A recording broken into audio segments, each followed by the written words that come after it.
Shavuot. Alors, on a l'habitude pendant cette fête de consommer des produits laitiers. On peut le voir dans les psukim qui parlent justement de Shavuot.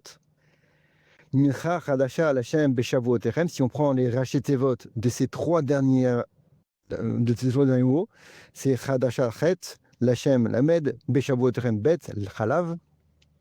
Tous les Mefarshim ils expliquent pourquoi Dafka ce Chalav. Je te propose aujourd'hui une explication super originale, celle du Khatam Sofer. Il commence en faisant de la lactologie, de la technologie laitière, en expliquant que le lait, on peut le consommer comme ça à l'état naturel, mais on peut y faire plusieurs transformations très connues. La première, c'est ce qu'on appelle l'écrémage. On enlève la matière grasse, ensuite on bat la crème qui en résulte, et suite à ça, on a soit du beurre, soit la crème fraîche. Après cet écrémage, il y a une deuxième étape qui aboutit sur le caillé. Et ben c'est que le lait qui résulte de la première étape, on y ajoute des ferments lactiques, de la pressure, et grâce à une réaction chimique, les protéines du lait, qui s'appellent les caséines, se coagulent, et ce qui forme le lait, qui se fige, et qui forme une masse solide qu'on appelle le caillé. Alors, après ça, il y a encore une troisième étape, c'est que le lait qui résulte des deux premières étapes, qu'on appelle le petit lait ou lactosérum, eh ben, il n'est pas très joli, il est jaune comme ça, il est translucide. Alors à l'époque, on le jetait ou alors on le donnait à manger au cochon. À notre époque, on sait quoi en faire, hein. On peut faire du ricotta, des protéines en poudre. Il y en a qui me disent ça pour mettre dans des biscuits, des chocolats, des glaces. En tous les cas, voilà les trois étapes. Il dit le Khatam Sofer hein, que c'est bien joli ces trois étapes, mais le top au niveau aromatique et au niveau vitamine, eh ben, c'est de laisser le lait à l'état naturel et de le boire comme ça. Alors même si au niveau hygiénique, c'est pas super parce que peut-être qu'il peut y avoir des bactéries, hein, les salmonelloses. Mais dans tous les cas, au niveau aromatique et vitaminique, le top, c'est le lait comme ça à l'état naturel. Alors ça, c'était l'aspect technique des choses. On va maintenant aborder l'aspect thoraïque. L'île Khatam Sofer, c'est que le clan Israël, il est composé de plusieurs types de personnes. Des Rechaïm, des Mélonim, des Tzadikim. Et bien, ces trois personnes-là, on les voit dans le lait, justement, dans les trois étapes. D'abord, il y a les Tzadikim, on écrème le lait, on a l'élite. Ensuite, il y a une deuxième étape où c'est moins fort, mais on obtient quelque chose de... Le fromage, c'est pas mal, hein, c'est bien. Hein. Alors, c'est les Bénonymes. Et la troisième étape, c'est le petit lait, le Mechalav, comme on dit en ivrite. Et ben bon, c'est un remèze au Rechaïm. Le Khatam Sofer, ne pas croire que le judaïsme s'adresse uniquement à l'élite, aux tzadikim. Non, c'est pas vrai. C'est vrai qu'il faut tout faire pour s'améliorer, tendre à la perfection, etc. Mais le top, c'est de manger, de consommer le lait entier comme ça, sans aucune transformation.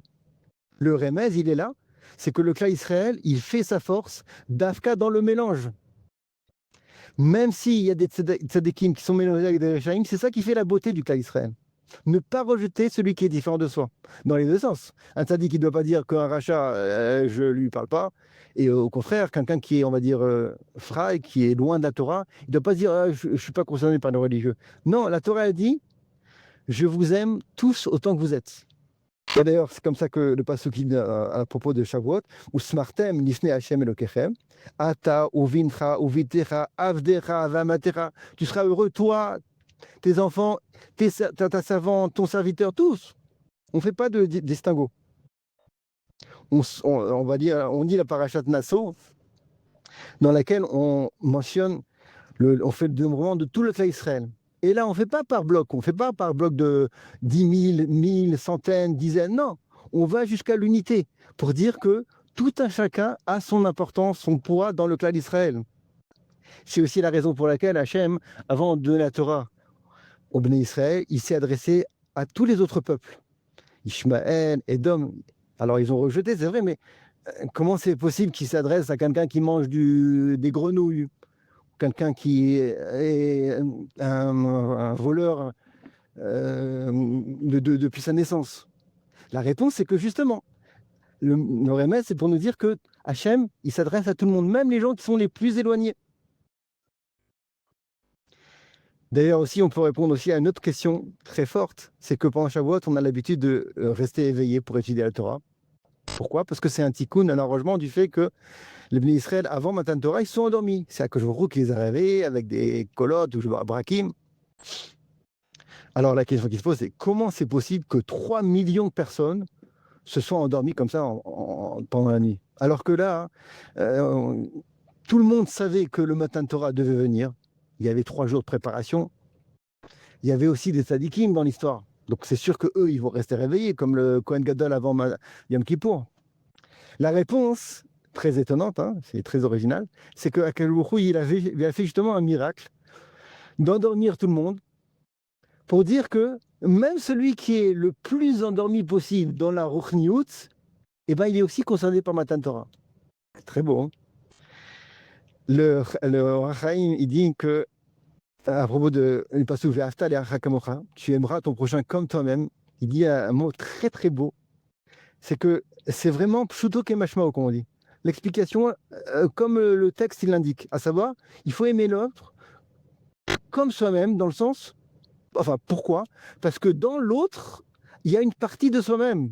C'est fort ça. Hein, et donc, si quelqu'un, au contraire, il déteste l'autre, alors c'est un peu, c'est bête parce que quelque part, ça veut dire qu'il se déteste soi-même.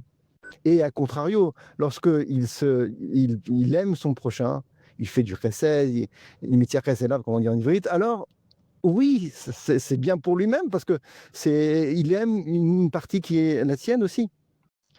Alors, voilà, le rapport avec Shavuot, c'est que la pierre angulaire de Kabbalat Torah, c'est Vayachan, Sham Israël, Negedahar. Tout le clan Israël était au pied du Har Sinaï pour recevoir la Torah. Et les Mefarshim, ils expliquent, Rashi en premier, que Ish Echad, Belev Echad, on était Be'ardout, en une unisson comme ça particulièrement forte. Et c'est ça qui a fait que on a pu recevoir la Torah. Alors, voilà. Si on veut aboutir à une bonne Kabbalat Torah pour toute l'année, il faut commencer par ça. Aimer l'autre, quelles que soient ses convictions politiques, religieuses, etc.